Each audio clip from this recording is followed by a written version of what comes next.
Jelang Hari Raya Idul Fitri 1441 Hijriah, banyak masyarakat yang mengirimkan bingkisan lebaran ke kerabat dan juga rekan. Berbagai rupa bingkisan dapat kita temui di pasaran, salah satunya bingkisan lebaran berupa kue. Nah, apakah jumlah permintaan terhadap bingkisan kue ini semakin meningkat? Kita langsung ngobrol dengan salah satu pengusaha kue, Najla Farid Bishir. Selamat pagi, Najla. Hai, selamat pagi. Assalamualaikum. Waalaikumsalam, terima kasih sudah bersedia bergabung di Selamat Pagi Indonesia. Najla, sebelum kita ngomongin soal bingkisan lebaran, saya pengen tahu terlebih dahulu gimana sih kamu masih menjalankan roda bisnis kamu di tengah pandemi corona ini? Oke, di tengah pandemi corona ini kita punya ada satu cafe dine-in, itu kita udah tutup dari jauh-jauh hari. Dari pertama pemerintah bilang ada coronavirus ini kita langsung tutup, tapi kita hanya menjalankannya secara online, dari ojek online aja. Oke, jadi Sama dari permintaan platform. online. Oke, nah dari permintaan online itu, permintaan ini apakah di tengah pandemi ini semakin meningkat, apalagi jelang lebaran atau gimana, Najla? Kalau jelang lebaran dan pandemi ini jujur untuk online kita meningkat. Online kita ada peningkatan beberapa kali lipat gitu. Oke, bingkisan seperti apa emang yang paling disukai oleh para konsumen? Dessert box pastinya, signature-nya kita. Oke, nah Itu produk yang paling unggulan mereka kamu nih. sukai. Nah, ini aku ngelihat banyak banget sih gambar-gambarnya. Kayaknya aku juga pernah deh nyobain beberapa. Tapi yang paling disukain produk dan kue yang paling disukain oleh konsumen Bittersweet by Najla itu apa? Yang paling best seller banget untuk beberapa bulan ini adalah Turkish dessert box, regal dessert box, sama milk bath dessert box. Dan itu semua buat bingkisan yang paling lebaran best seller. kebanyakan. Iya, rata-rata itu semua buat bingkisan lebaran hampers kita. Nah, sehari rata-rata kamu bisa nerima order berapa, Najla? Alhamdulillah sih ratusan order tiap outletnya. Alhamdulillah. Wow. Gitu. Berapa lama biasanya waktu pembuatan bingkisan lebaran ini? Nah, itu sebetulnya kita ada tim-timnya sendiri gitu ya di kitchen kita. Ada satu khusus untuk nimbang, satu khusus untuk produk, satu khusus untuk bagian topping gitu. Biasanya kan gitu. Biasa satu produk itu disiapkan dalam waktu 2-3 jam.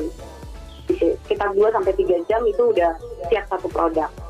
Oke, Diatur ratusan. tim-timnya gitu loh sama tim kita. Baik, ratusan bingkisan setiap hari, pastinya ada tantangan-tantangan tersendiri dong. Apalagi untuk membuat rasanya ini tetap sama. Nah, bisa nggak sih kamu ceritain pernahkah ada kendala, tantangan, dan juga mungkin ada customer yang komplain? Oh ya, pastinya ada ya. Tapi kita tuh selalu nge-treat customer itu adalah raja. Jadi kalau kita menerima komplain, pasti langsung kita introspeksi gitu dengan tim kitanya, ada apa yang harus kita perbaiki gitu loh. Dan pasti langsung kita ganti baru biar customer kita tuh nggak kemana-mana. Karena aku merasakan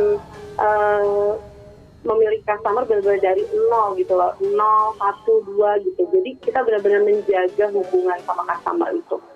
Kalau komplain pasti komplain ada, tapi bagaimana cara kita mau-follow up-nya gitu loh. Yang paling susah untuk menjaga dan maintain bisnis kamu di tengah pandemi corona ini apa, Najla? Keterbatasan menurut aku. Keterbatasan ruang gerak ini yang bikin kita jadi lebih susah untuk explore. Tapi sebetulnya kita makin kreatif sih. Aku ngerasa di tengah tekanan kayak gini, aku dan tim makin kreatif. Kita makin cari cara gitu loh.